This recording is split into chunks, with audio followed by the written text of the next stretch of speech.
प्रथम तो सफलतार श्रेय प्रथम कही आसुची बापा माँ को फास्ट देवी तापर तो जितक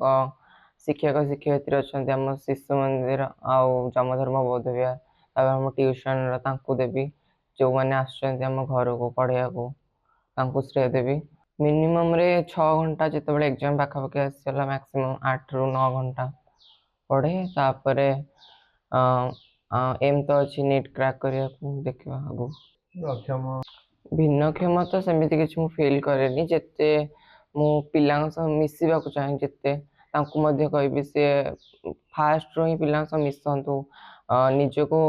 ମାନେ ଛୋଟ ହେୟ ବୋଲି ମନେ ନ କରନ୍ତୁ କି ଆମେ ସବୁ କରିପାରିବୁ ତାଙ୍କ ଭିତରେ ଇଚ୍ଛା ଶକ୍ତିଟା ଥିବା ଦରକାର କି ଆମେ ଗୋଟେ ପଟୁ ଅକ୍ଷମ ହେଲେ ମଧ୍ୟ ଆଉ ଗୋଟେ ପଟୁ ସକ୍ଷମ ହେଇପାରୁଛୁ ଆମେ ସେଇ ସଫଳତାର ପାହାଚରେ ପହଞ୍ଚି ପାରିବୁ। ଭବିଷ୍ୟତରେ କଣ ତ ଅଛି ଡକ୍ଟର ହବାକୁ ନିଟ୍ କ୍ରାକ୍ କରିବାକୁ ଦେଖିବା ଡକ୍ଟର ହୋଇ କଣ କରିବ? ଭାବୁଛି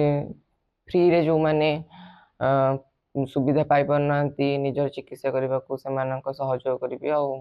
मोर जतक पारु कार्य पर्यंत मु तांको सहाय्य करी बहुत खुशी अच्छी तार जी आम एक्सपेक्ट करूँ तथापि 92 ରୁ 93% रही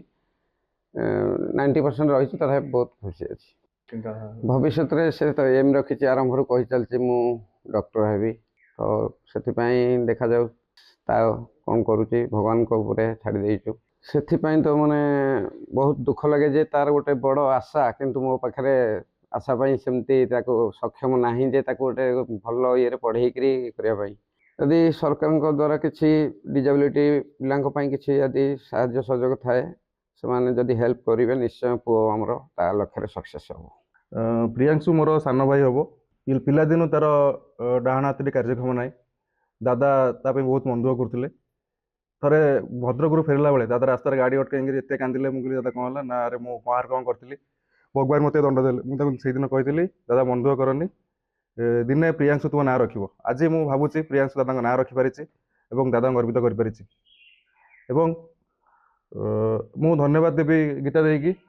जे कि कौन प्रकार आशा न हर प्रियांशु पिछा लगिकी आज सफलता देती मु धन्यवाद देवी आम जिला शिक्षा अधिकारी श्रीयुक्त दीपक कुमार पाढ़ी को उद्यम आमर 10ମ 2.0 जो चली